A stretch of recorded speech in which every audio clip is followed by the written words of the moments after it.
Nobody is born with audacity. It isn't a book saying you can do it. It's a book saying here's how you do it. What's stopping you? Is it fear, time, money, or your inner critic? It is for anybody who wants to do the thing. It also works well with people who are just starting off their careers because your life is not your career. So what do you want your life to look like? Not just your job. Cultivating Audacity, because I've seen the results, and I'm also a big believer in manifesting. Yep. Manifesting opportunities, not just putting it out there, but part of my friends, making shit happen. Yes. And that's the difference between those who do and those who don't. And you want to be a doer, not a don'ter. Welcome to the podcast, where we introduce you to incredible humans who share their journeys with the mission to inspire you to harness your own inner tenacity to drive your life and career forward. And now, your host, Adam Posner.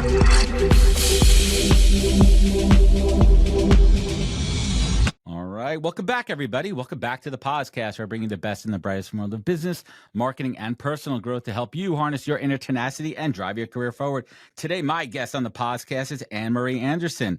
Anne-Marie, or AMA, I'm just going to call you AMA because everyone does this in your notes, is a 3-time Emmy Award-winning broadcaster, keynote speaker, and author whose career has spanned some of the most prestigious spaces in sports and media. Starting at ESPN straight out of college, Anne-Marie quickly made her mark navigating the boardrooms and locker rooms of top sports franchises. Drawing inspiration from high-performing coaches, athletes, and executives, she adopted their bold, risk-taking mindset, which has fueled her own professional and personal growth. Her journey is a testament to the power of stepping outside your comfort zone and seizing opportunities. She is an accomplished female play-by-play announcer. She's a female. We could see that here. Just announcer in the country. But she has a unique system for overcoming hesitation and breaking barriers, which she shares in her new book, Cultivating Audacity. Dismantle doubt and let yourself win. Out now. She is a sought-after keynote speaker, MC, and she captivates audiences with her blend of humor, storytelling, and insights. Let's get to it. AMA, Anne-Marie Anderson, welcome to the podcast. Thank you, Adam. Everybody calls me AMA, so you're right on line. But AMA is also Ask Me Anything, right? So we are going to ask you anything, right? Perfect. Yeah, ask me anything. I mean, I could just feel that broadcast vibe from you. Ha! Do you get that from me at all? Do I give you a little bit of that early on? Yeah, you're not. It's not your first day. I can certainly tell that. However many thousands, hundreds of episodes in we are, we're gonna have a great time. We're gonna have a great time here. So I want to hit the rewind button here. And as I mentioned to you in the pre-chat, my show is unpacking my guest's life journey, and I really believe the origin story is so critical. And I'm not sure how often you really get to dig deep into that, but even deeper than that, I love to know where the journey starts. And if you don't mind me asking, what did your parents do for a living? Oh, great question. My mom stayed at home. There were 5 of us born within 6.5 years. I have 4 older brothers, and I am the only girl. I'm not spoiled. I'm not. No. And my dad was a businessman, worked for the phone company. Worked for the phone company. So how does one who comes from a family background, let me ask you this, were sports big at home? Were you always playing with your siblings? Yes, I was always playing with my 4 older brothers, and we only watched sports. And there's no chance I got in charge of the TV ever, right?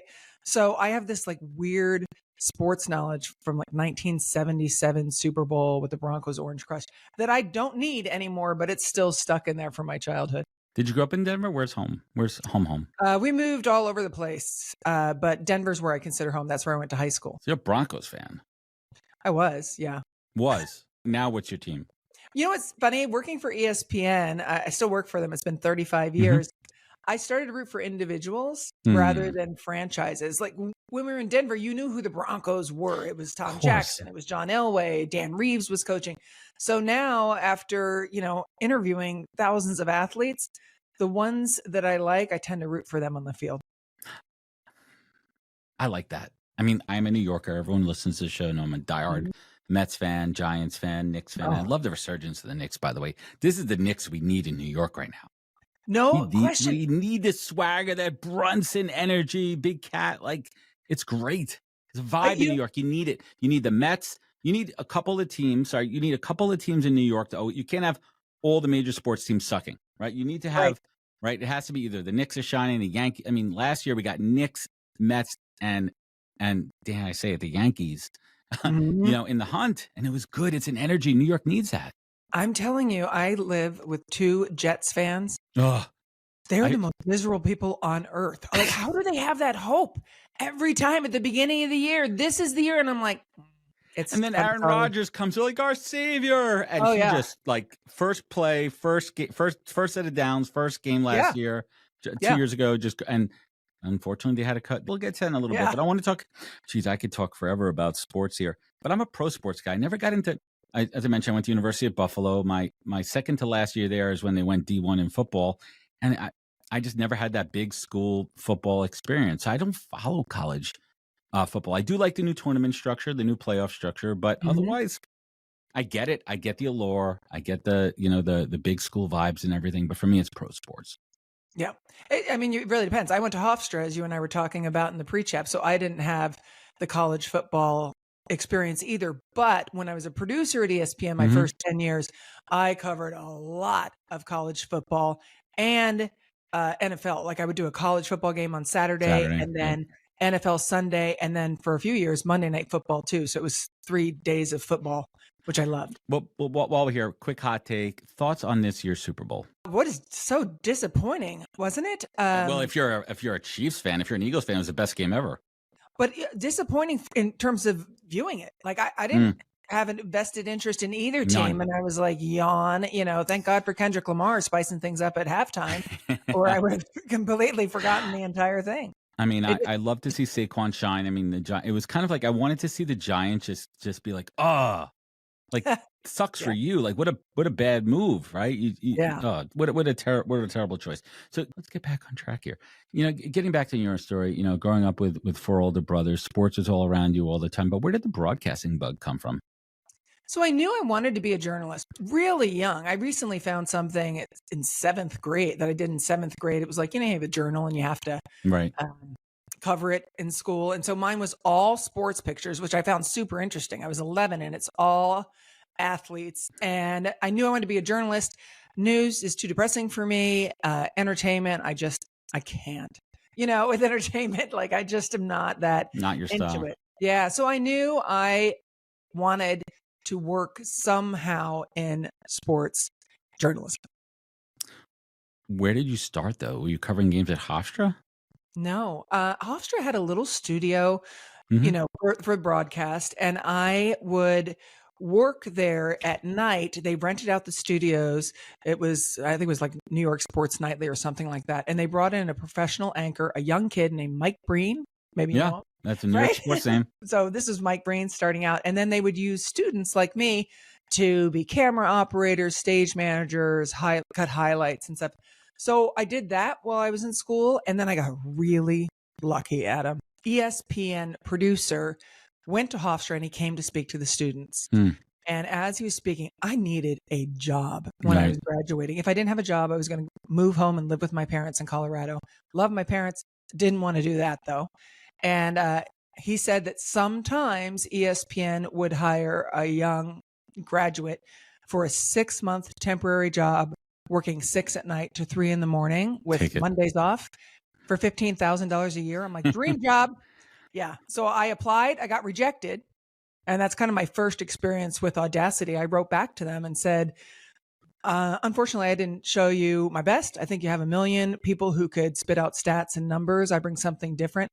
And Adam, they called me back and hired me.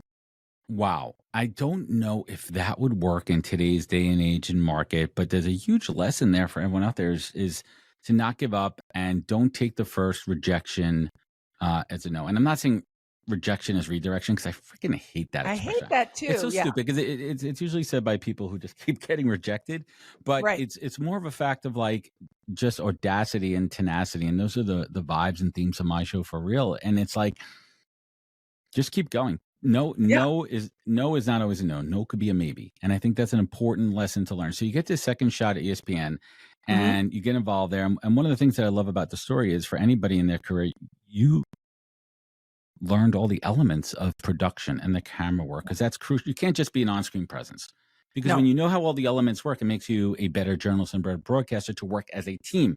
You don't just see the person in front of the camera, there's a whole team behind it, right? Right. And they're doing the hard work, in my opinion. And the other thing is, like, when I'm working with somebody who doesn't have that experience and they ask for a graphic, hey, can we get this? I'll say, no, that's too late. You need to get that in earlier. Or here's the thing. And on the other hand, when somebody says I can't, I'm like, yeah, you can. If I know when I'm like, I was a producer, I was a graphics operator, I was a terrible camera operator. So I always say I was so bad behind the camera that they put me in front because they didn't know what else to do with me. Well, my mom says I have a voice for radio, and that's why we're here. That's why we're here right now. But Emery, let me ask you this. I mean, what was that first break that you had in front of the camera? Tell us the event. Tell us the game. Tell us what happened that first time. Sure. I was a producer for 10 years before I even was able to. Well, I also was too afraid to tell anybody what I wanted to do. So I just kept it in, right? Fear, they're going to judge me. So I kind of backdoored it a little bit and sent my reel around to like an arm of ESPN who did regional television. Mm-hmm. And they offered me 8 regional football games in the Mountain West as a sideline reporter. And I was like, awesome. And my boss at ESPN, my producing boss, said, no, you need to choose. You can either keep producing 6 Olympic games and the NBA playoffs and heavyweight title fights, or you can take 8 regional football games. Now, thank God for my ex-husband, now my husband, who's a New Yorker, and you'll appreciate this, Adam. He said, tell him to stuff it. You take the 8 games, we'll figure it out. And I cleaned that up a bit, said it to them, and they said, okay, you can do both. You can do both. So I was all ready to go on regional television, but unfortunately somebody got ill. They got moved around. And my first time on live television was on ESPN2 opening weekend of college football. ESPN2 was in 70 million homes. Mm-hmm. And I had never been on television before. What game was that? It was Virginia Tech. I'm not sure if it was Ohio State, but it was in Blacksburg. Mm-hmm. And I was terrified. I was literally crying outside the stadium, just what you want in your reporter, to my then husband on the phone saying like, why? Why did I do this? I had a nice life and a nice job. And, I was afraid of being embarrassed, judged, just bad at television, exposed. And I went on, and afterwards I was embarrassed, judged, bad at it, and exposed, and I survived it. You did, and you lived to tell the story, and lived to.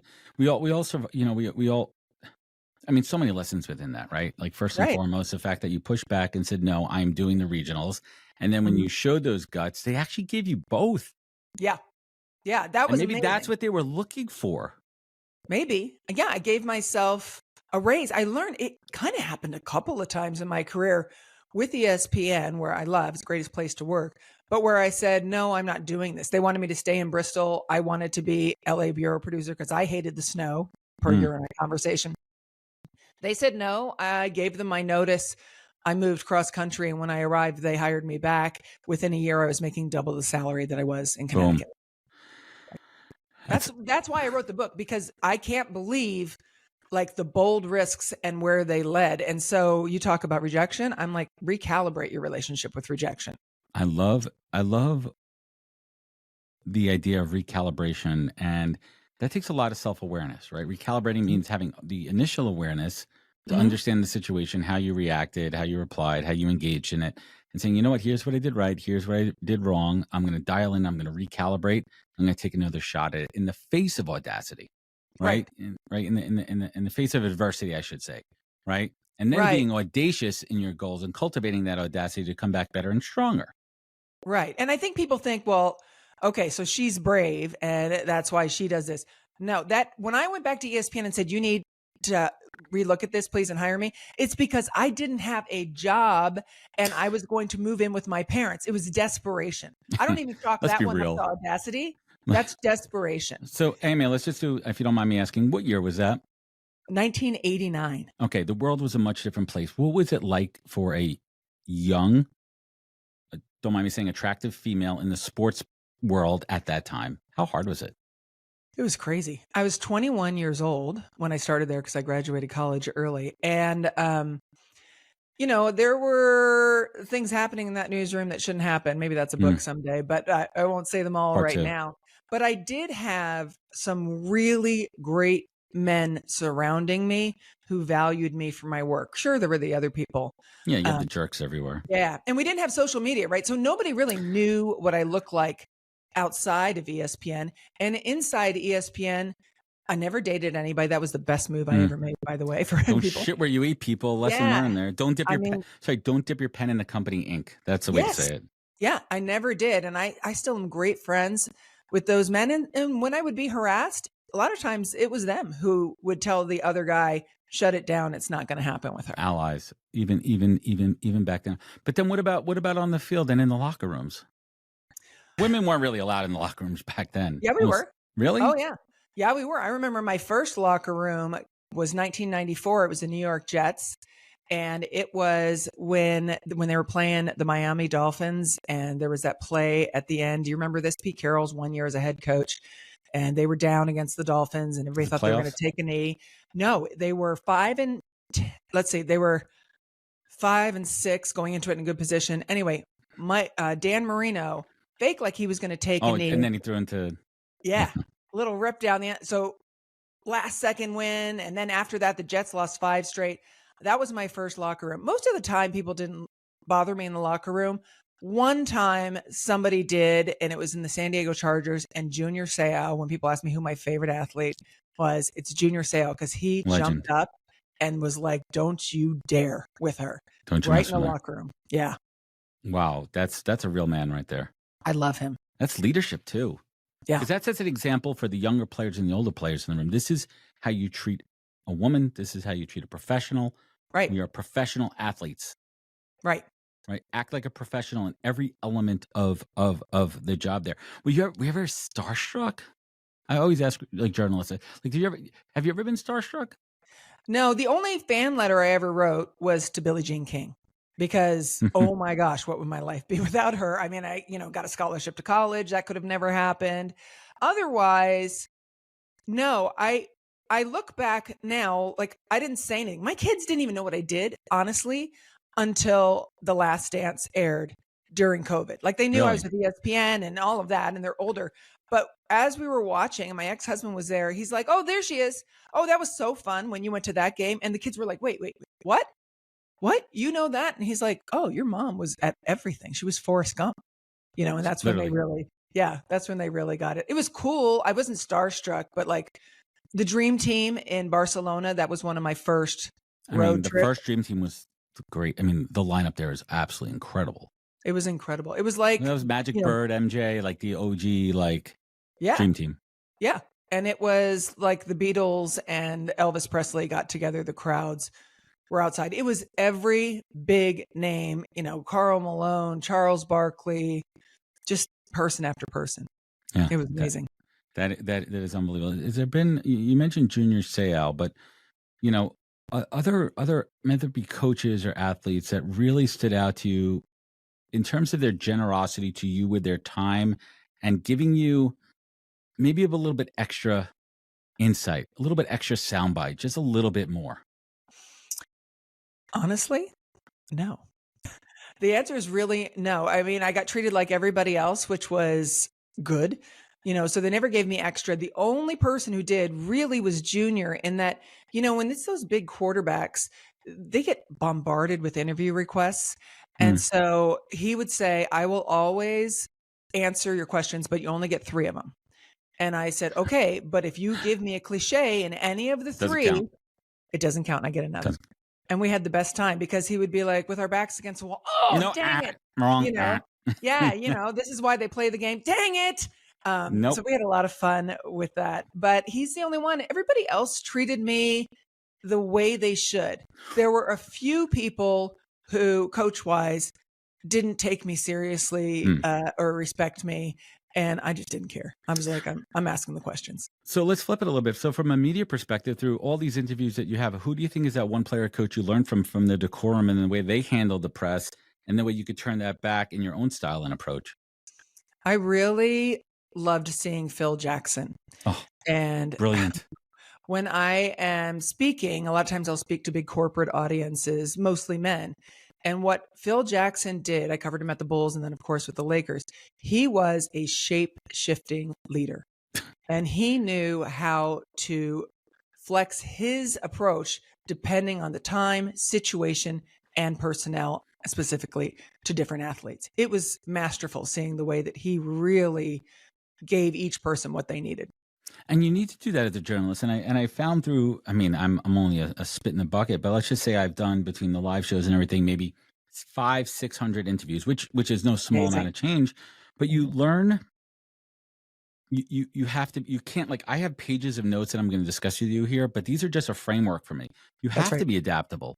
And Yep. this is a guideline because there's a story in the arc and key points that I want to make sure I hit. But you need to be able to listen and react to some, especially athletes. You're talking to somebody who might have just had their worst day in the office or their best day in their office. And how are you going to react to that? Maybe Yeah. they're at fault for their team's failure and they're trying to internalize that. And this is their profession. This is their livelihood. And you're coming in as a reporter, and yes, you want to get the scoop. You need to poke the bear to a certain extent, but you need to also do it tactfully and strategically. Yeah, you have to ask the hard questions. And it's even worse for them because, right, they're trying to get changed. If Just want they to get the had, hell home or on the road or next stop. yeah, and if they had a bad game, that's where the big cluster of journalists are, Of right? course. So it's not, you have to be in the story. So now you've got 15 microphones and your face, and you're Sitting there in trying to your get your underwear. shirt on, Yeah. and they're asking you questions about your failure. So Yeah. it's not easy for them. And plus, most athletes, I don't care who you are, you're pretty banged up at the end of professional sport at the end of that game, whatever the activity level is. Yeah, that's true too. And you're in pain and you just want to go get iced or massaged and or fixed or whatever's wrong with you and get on the Mhm. road. And I mean, people glamorize sports, and yes, these players make tons of money and they do well, but they're at the top of their game, and they're also putting their ass on the line every single day and giving their bodies. Yep. It's Yep. painful. And you can tell the ones that really treat their athletic, performance as a business, like Kobe Bryant, businessman from the first minute he entered. I was there in his first day walking into the forum, and he just was business, took care of his body, took care of his head, obviously took care of his game, and he would answer what you asked him, but when he was done, he was done. And that was true of like Brandy Johnson, the pitcher for the Mariners too. Boundaries. And some of them had really strong boundaries. People adapted to their boundaries, and that made it easier for me when I knew what the rules were with them. Could you feel Kobe's energy when you were physically with him? Oh yeah. Oh, he was amazing. I'll tell you this. The first day he walked into the forum, he was a teenager, right? I think he was 17 then, although he turned 18 by the first game. And there's a lot of media there. And I think that we all thought he was going to defer maybe, or, shy away or stand back. And he didn't. And it wasn't out of arrogance or anything else. He knew he belonged there and he came there to work. So while it irritated his teammates for those first few years, especially when Del Harris was coaching and kind of letting it run wild, for the journalists, it was really impressive to me to see him have confidence. And then Phil Jackson came in and massaged that relationship between Shaq and Kobe, in part telling Kobe, you need to back off a bit. You need to slow down a bit. I don't want you to be in the 3-point contest during the All-Star break. I want to change the offense and make it not all about you. I mean, that's a perfect example of Phil Jackson's shape shifting. How did Kobe's tragic death personally affect you? I was so sad. First of all, as a parent, for him to leave his family. He was really starting to do good things supporting women's sports. But for me, as a mother of 3, all I could think of was Vanessa and her 3 daughters that remained alive, and her grief for her husband and then for her daughter. I mean, that's brutal. You don't wish that. Yeah. Shifting gears, I want to talk a little bit about audacity in action, and I want to go back to an early point in your career when maybe you hesitated. Maybe you hesitated and you look back like, shit, I wish I asked that question. I wish I went over to the next player over there. I wish I asked that follow-up question. Do you remember that first time you experienced that and you're like, nah, I ain't going to do that again? And I'm not going to do that again. Let me think. I do remember sitting in press conferences, kind of choking to get a question out. I do remember that. I do remember being outside that Jets locker room the first day I was working with Jimmy Roberts, and he's now at the Golf Channel. He's a great reporter. And I hesitated walking in, and he goes, got to do it sometime, and pulled me in. And I think to your question, I think that's the last time I hesitated at the door. I was like, I'm invited in. It's contrary to what people think. It's not fun being in there because everybody, especially as a woman, everybody's looking to see where your eyes are. So I was always like eyes up all the time. to Right. not give them that. Yeah. Yeah. Keep your, it's funny. It's funny when women say that all the time, my eyes are up here. Right. Yeah. Except Yeah. when you're in a locker room, you're like, no. Your eyes up here. But it goes back to this kind of mantra that I've been saying since I kind of shifted my show a little bit. I've been doing more live events and more public appearances. And when I'm around more influential folks on interviews, take your freaking shot. And that comes with confidence. But Yeah. once you take that first shot, even if you miss that first shot, you get that out of your system. Yeah. And it gives you the opportunity. And you said something, I mean, one second, I'm in this room. I got invited into this room. I'm not going to squander this opportunity not to take my shot. Yep. Yep. And the difference between confidence and audacity is, a confidence, you feel like you belong there. Audacity is confidence plus. It's confidence plus doing the uncomfortable thing while you're there. So you believe that you can do it, but you also are like, I don't know if it's going to work out the right way. Like that's audacity. When you take the bold risk, believing in yourself and saying, no matter what happens, I'm going to survive this and I might even learn something. So let's talk about this idea of cultivating audacity. Yeah. It's a great book title. It's catchy, AMA. I like it. I like the peacock. But what the hell does this mean in real life? You got to grow it.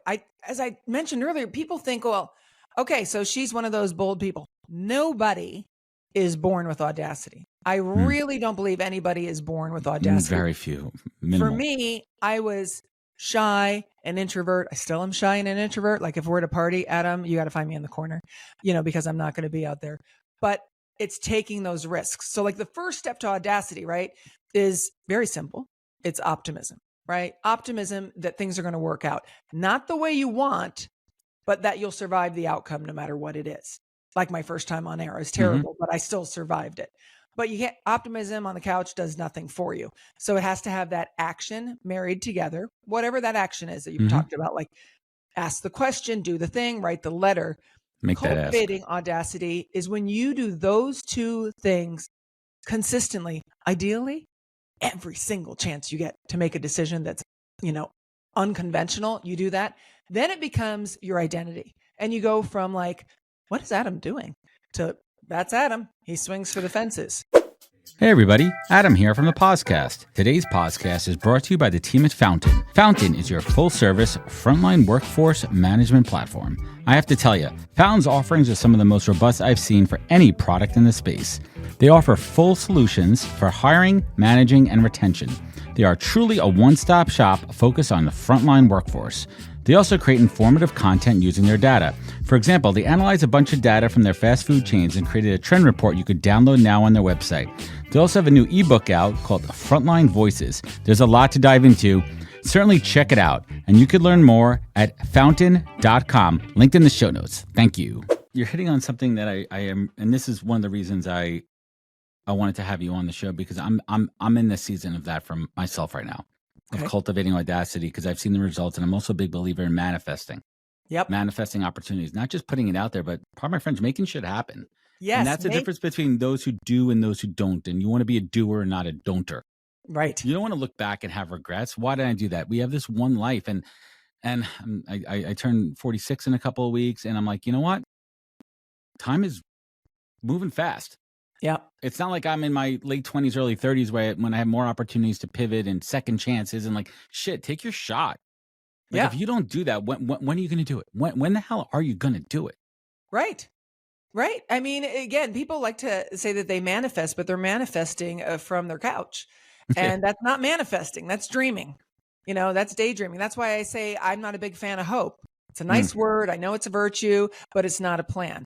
And so as you manifest something, you've got to take those swings time after time after time. And you're right at the sweet spot, Adam, right at the sweet spot. I wrote this book after over 50. And it's like, that's a change. I'm still a broadcaster, so I still have that going on. But it's like, well, if not now, when? If not me, who? Who? Exactly. You have to do it. And I feel it gives me such a sense of purpose and focus. Yeah. Because once you cultivate that audacity, it's a great unlock. Yeah. Right? Like it's a great unlock because it's enabling you to be empowered to take chances and take advantage of opportunities. And you hit the nail on the head. It's like, not look what Adam is doing. This is who he is. Yes. And I think I'm personally at the cusp of like I'm right at that edge of that happening. And that's what's exciting to me, but it comes with risks and it's scary. I'm It's so excited for you though. Like, do you see how I light up with that? Yes. Because of course it's scary. It's And scary what as I've hell. talked about is you got to make friends with fear. Catchy little phrase, right? But here's how you do it. We've been taught, Adam, we're told, overcome your fears, conquer your fears. Mm. That's not going to happen, dude. Like, it's going to be with you all the time. So bring it on the ride. Yes, I am really afraid of how this is going to happen, but my fear is not going to make decisions for me. I'll acknowledge it. It's not a decision maker. And what's the worst thing that could happen? Someone says no. Yep. I reached out to Mark Cuban. I reach out to all these people. Oh, yeah. And what's the worst thing they could say? No, not now. Don't have the time. Try again. Come back another time. Right? Yep. Good. You got your foot in the door. Now you have an opportunity to follow up with them. Hey, Mark, I know you said no last year to me, but hey, it's 12 months later. How about now? Yeah. Maybe you just hit somebody at the right fucking time. And that's what it's all about. Timing is everything in life. Yeah, I got to a point, and this is a good exercise for people. It sounds crazy, where I actively sought out situations where I would be rejected so I could desensitize myself to it. That's a pro tip too for anybody out there trying to build that resilience. Side question here. I don't know if you have a potty mouth like I do. Is it hard for you not to curse on air, or is that something that your brain is just trained to do? It's not hard for me to not curse on air, but what's going to be hard is I'm giving up cursing for Lent. And I don't know.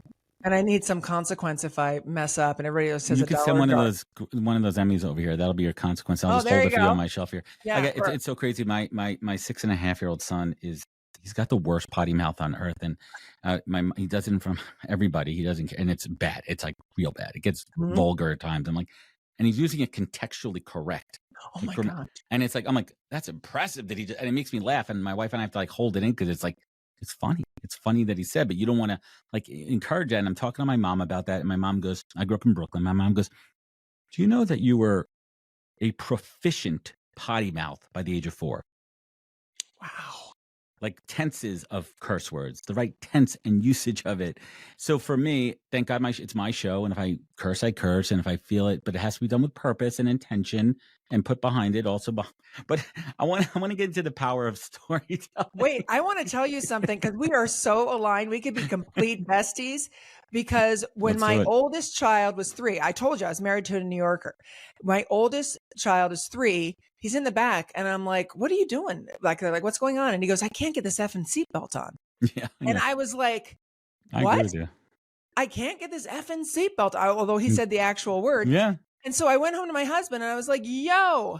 And he goes, it wasn't me. And I was like, what kind of seatbelt is it? It's an effing seatbelt. Like, no, he used it right. He used it in the proper context, and he was right. Couldn't get the damn thing on, So that's so funny. We could go down the dirty mouth rabbit hole here, but I want to keep the story straight. And one of the things about broadcasting here is the art of storytelling, and you're doing it in a very compact way to tell the story of a game, to tell the story in the context of a larger season. How do you keep the storytelling framework in mind in everything that you do? When I'm calling a game, there's just not much time. And I always go into it. I'm a play-by-play announcer, as you mentioned. I'm always go into it wanting to set up my analyst because they're the star. Actually, the athletes are the star, but the analyst is the star. And it's my job to just set them, think of pitching. I'll just pitch it to them, let them knock it out over and over again. I want to talk about that. Are you stronger at play-by-play versus color? Well, I wanted play-by-play because I could do all sports, right? Because typically color, you want an expert in that sport. Right. That's why they usually have a former athlete sitting. That's why, right. I mean, you look at baseball, you look at Smoltz. I think Smoltz is fantastic, by the way. Yep. I actually think Tom Brady did a pretty good job towards the back half of the season. And he was giving insights. I'm like, it's fucking Tom Brady. He was like calling out plays that are bad. He's probably the only guy that could sit there and call it. I mean, Romo could do it too, to some extent, right? But yeah, Romo actually thinks he's a better broadcaster than athlete. But anyway, but Tom Brady doing that, I kind of started to like him more. I totally agree. When I was listening to him, and here's the other thing: how much criticism did he get? at the beginning of the year. Everybody I don't think he sitting cared. in the basement on their mother's couch eating chips. He's criticizing terrible. He sucks. Tom Brady. And he's like, yeah, you don't get a vote. Like, I'm working here. Yeah, this is my job. Time. You think he wasn't afraid? He was afraid. He had to start something new at 41 years old. He was never a broadcaster. No. And you knew he was going to be bad. You have to be bad your first time. Nobody's good at it. But they gave him the Super Bowl. Yep. Biggest game on earth. Yep. I'm sure some broadcasters are like, shit, they give this guy. But then it's like, hey, it's Tom Brady. Like, you can never write it. It's freaking Tom Brady. Yeah. But the way he even called that game, too. And second of all, do you know Kevin Burkhardt? I don't. I know who he is, obviously. Okay. He started as the sideline reporter for the Mets. And to watch this guy come up through the ranks in the last 15 years of being like, and the Mets have the best broadcast booth in baseball. I'll call it what it is. Gary, Ron, and Keith are the best ever. I'm a little biased on that, but to watch their sideline reporter work his way up through professional sports and calling the games and working his way up there is just incredible. It's funny too, because I do this show and then I also do a live show with two other co-hosts. And on that one, I play much more of the play-by-play, and they're the color commentary. I'm driving the show forward. Right. Clock management. Right. Time and situation. Game management. Right. Like moving the show along, listening to the producer in my ear, keep the show moving too. And also, you nailed it. You're setting them up. You're laying up the canvas. You're for them to have an opportunity to chime in. Yes. Giving them airtime. That takes finesse. Yes. And again, they're the expert. So when I call like volleyball, for example, I was a Division I volleyball player. I started as a volleyball analyst. I have to keep my mouth shut. And it's funny. I was working with somebody yesterday calling professional volleyball, Olympic volleyball. And my partner was a former Olympian. And I asked her a question on the air, like, hey, the cover. And she started to write the answer to me. Like she thought and I wrote back, I know the answer. I want you to tell them the answer. She's like, sorry. I'm like, dude, like the whole point is I'm setting you up thinking, how can I help the audience understand this game better so they can have a vested interest? And I think Tom Brady for the Super Bowl did that for me. Well, I agree with you. How does it, I'm just curious here. You broadcast a lot of games too, and a lot of times you're working with somebody new for the first time. How do you instantly have that? Like, how do you try to get that chemistry and get a rapport going if you've never worked with them, and all of a sudden you're on the air with them? What's that process like? It's funny. I believe I was Bill Walton's only female partner. I was play-by-play with him on a UCLA men's basketball game. And Bill Walton, when I started doing, as soon as I got assigned, I called his partners and I was like, what do I need to know about him? And they all said the same thing. They said, Bill will not talk to you before you go on air because he wants to save it all. I love for that. The air. That's what I do. He will not speak to you. Just know that it's not you. He doesn't speak to me. Whatever. Okay. And then my phone rang and it was, hello, Anne Marie, this is Bill with 2 L's Walton. Bill with 2 L's. Like, right. And I said, Bill, nice to hear from you. And he goes, I am calling to tell you that I will not speak to you until we go on the air, but I'm very excited to work with you. And I said, I've heard that about you. And he goes, goodbye. And hung up. That was it. So let's take it to that game with him. How'd you break that ice? Well, he also hopefully knew something about you. Great reputation, been around the block too. So he knew he wasn't working with a rookie there. But I mean, it's a chemistry thing. It's almost like a first date, right? Yeah. Well, with Bill, with anybody, I use a lot of humor just because that's who I am. But I'll tell you what Bill missed.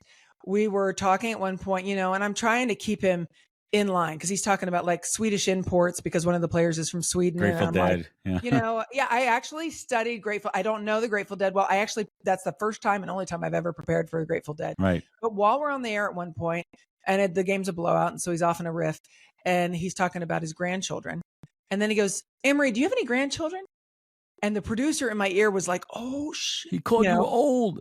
And I said, Bill, how is it that you have 27 pages of handwritten notes and nowhere in there does it say I have a first grader?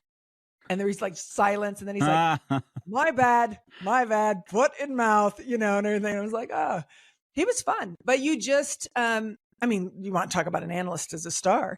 He's a star. So you set him up and then you cut off the great Bill Walton because they're about to whatever. Well, and you have to jump in with the play. But the analyst knows that too, that you're going to jump in with the play. Right. That's part of the deal. Who's your favorite you ever worked with? I'm sorry, I'm going to put you on the spot here.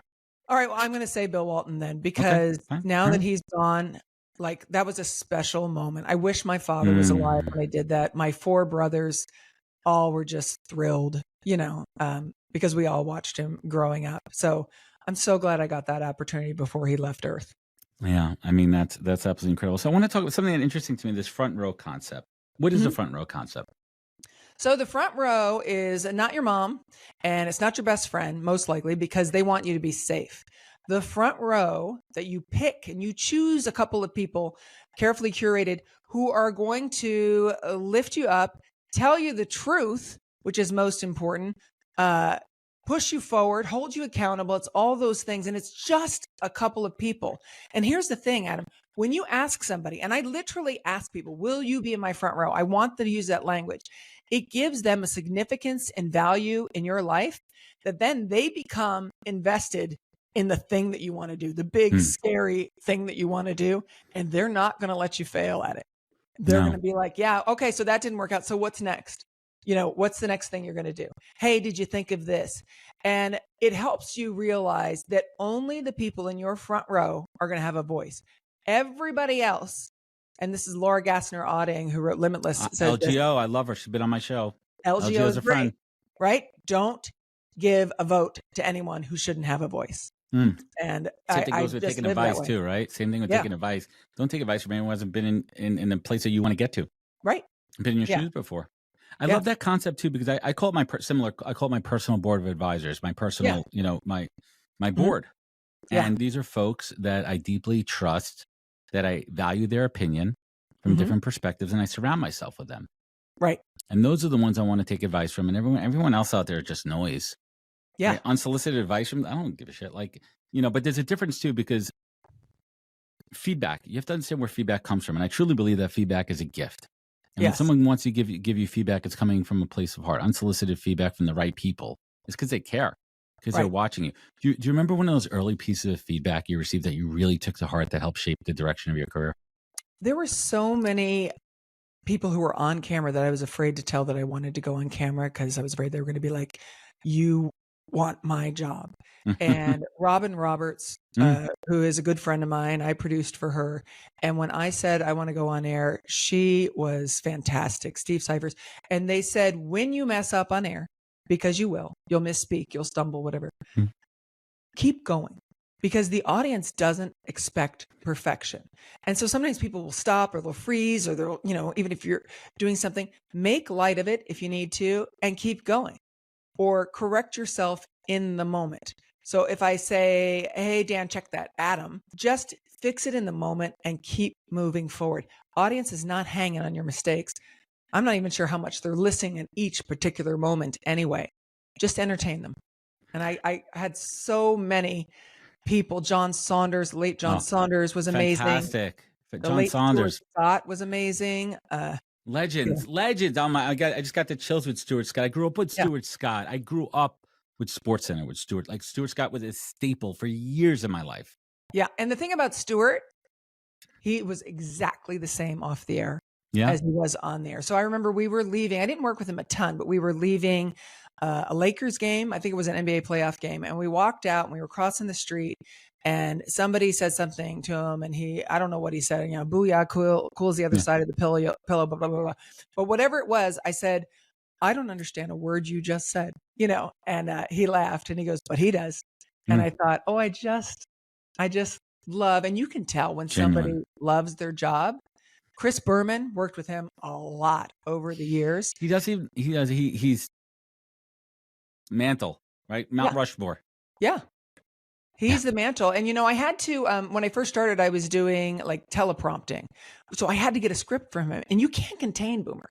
Like, I produced the 2-minute drill, and it was always 3.5 minutes. And I'm like, it's supposed to be 2 minutes, Boom. And he goes, it's me. So when I was asking him for a script, 21 years old, I got to turn into the producer. He wrote Jets, Bills, blah, blah, blah. He literally BLAH. And he goes, turn this in, you'll be fine.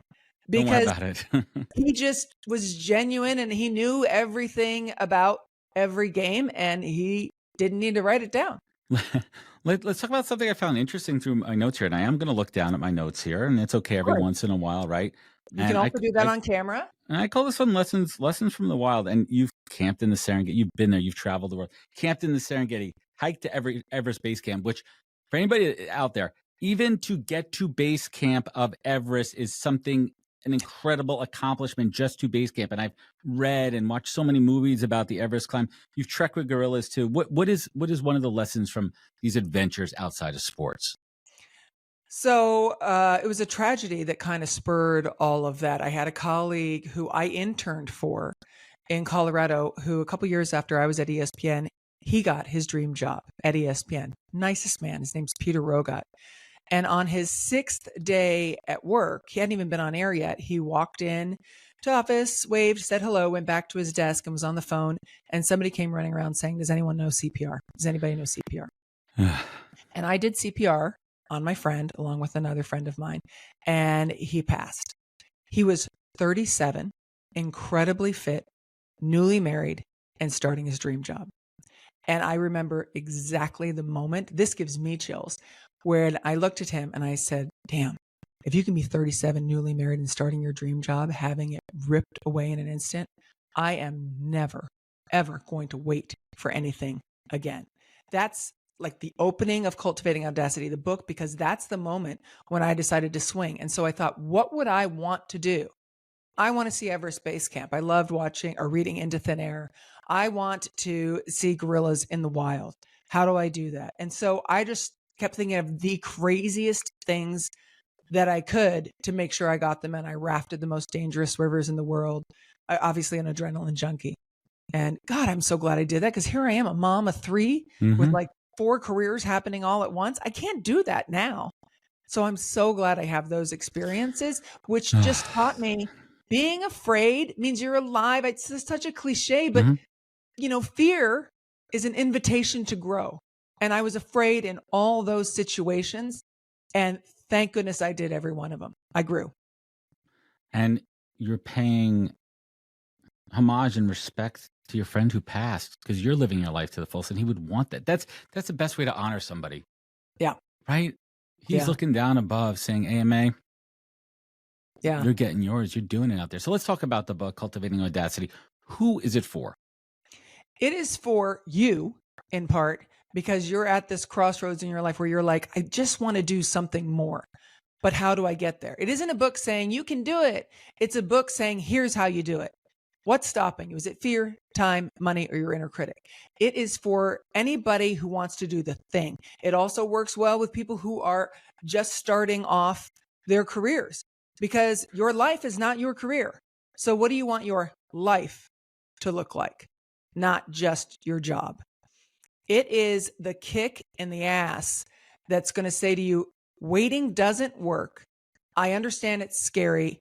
Here's some things you can do to discover what your barrier is, and then bring it with you.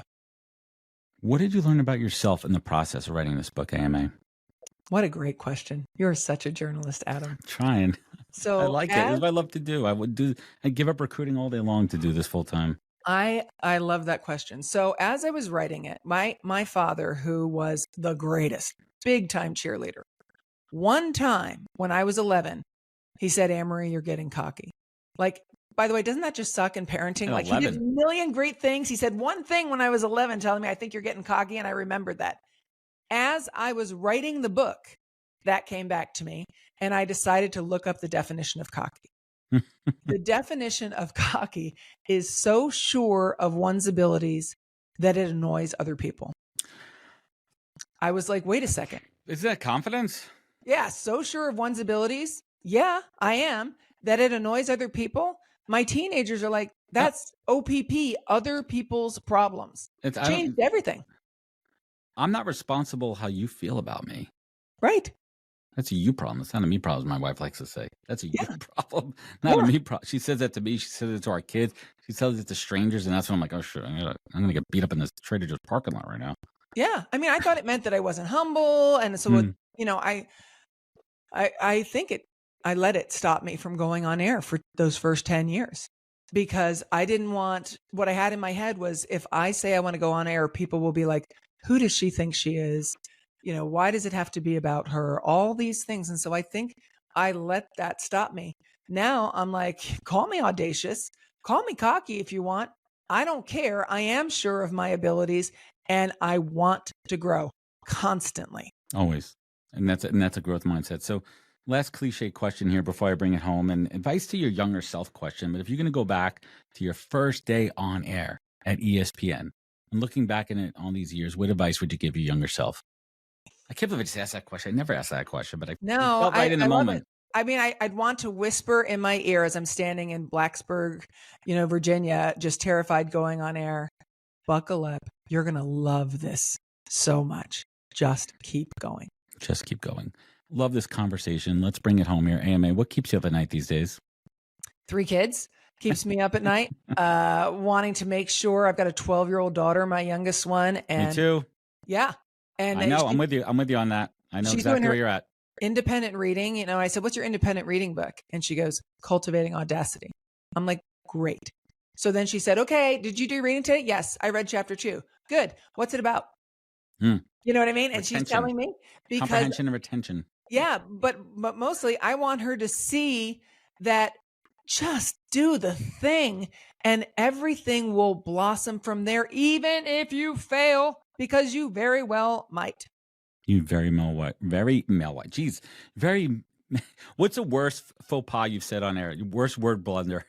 I haven't cursed, so that's good. I'm grateful for that. Otherwise, I got about 1 million malpropisms. I get words. Mouthisms. Yeah, or if I say somebody's name wrong, oh my gosh. Well, how hard is that though as a broadcaster too, right? You have a lot of names and some of them are not names that are common names and there's nuances to the pronunciation. Like, do you do a lot of prep before a game? Like down the rosters? Akinradiwo. Yeah, that's a difficult name to do. Yes, I always go over, first of all, I study like hell to get those names right.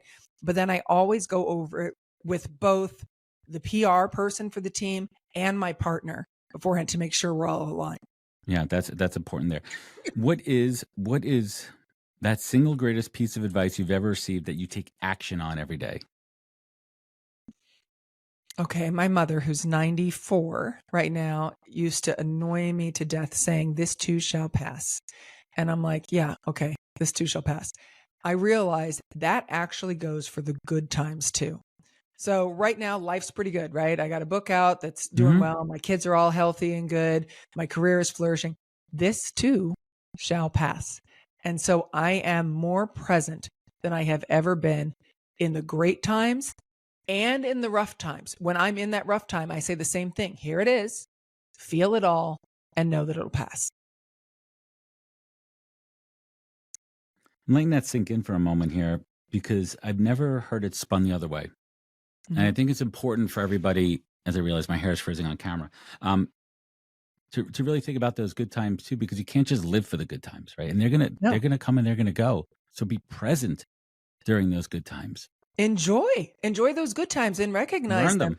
Because everything will pass, and that includes the awesome moments will pass. And I'm not bracing myself for when things aren't good. I'm saying right now, things are really good. That's awesome. I'm loving it. Love it. Love it. And last but not least, Anne-Marie, you've been around the block. You've reached, and I mean that in a way of success. You've experienced the highest of highs. You've been around champions, legends. You've had incredible opportunities. You're a world-class Emmy Award-winning broadcaster. You're an author.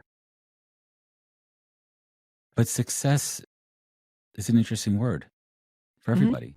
Anne-Marie Anderson, how do you define success? When my children want to be with me. Literally none of the other stuff matters. When my son called me the other day, 17 years old in the morning, and I was on the road and I was like, hey, what's up? Thinking he needs help. And he goes, I was just thinking about you and wanted to call you and tell you I love you. I win. I win. Big W. Yep. Big W. Anne-Marie Anderson, has been a fantastic conversation.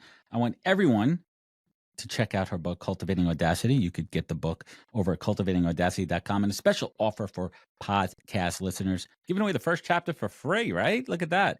Yeah, first chapter free, because maybe you're thinking about it or not. You can go to my website, AnneMarieAnderson.com or cultivatingaudacity.com. Read it a little bit. See what you think. because I really believe once you read it, you're going to start dreaming about what it is you want to do and seeing maybe that's not just a dream. Maybe I just need a plan.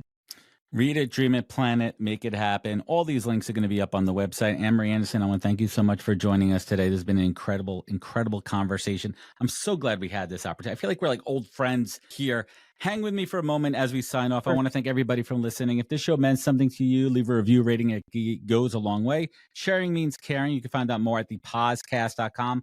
Follow us on social media at NHP Talent, YouTube /The Podcast.